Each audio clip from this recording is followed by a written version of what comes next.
তো গাইস আমি আজ এসে পড়েছি আমার হাঁসের কাছে। তো আমি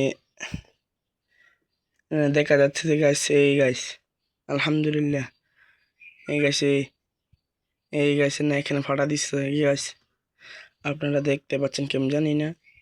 এই দেখেন এই এই জায়গা ফাটল ধরেছে। আর আরেকটি হাঁসকে আপনি নিয়ে যাচ্ছি এইখানে। আপনারা দেখলে অবাক হবেন যে ওই হাঁসের 4টা ডিম বা 5টা ডিম আর এই হাঁসে এতগুলো ডিম কেন।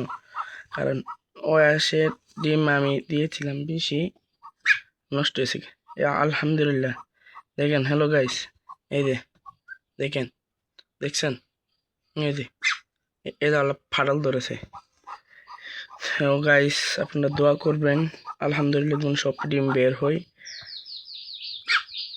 আর চ্যানেলটি সাবস্ক্রাইব করে দেবেন, লাইক কমেন্ট শেয়ার করবেন এবং যখন বাচ্চা ফুটবে তখন আমি আপনাদেরকে আরেকটি ভিডিও দেওয়ার জন্য চেষ্টা করব। আসসালামু আলাইকুম ওয়া রাহমাতুল্লাহি ওয়া বারাকাতুহু।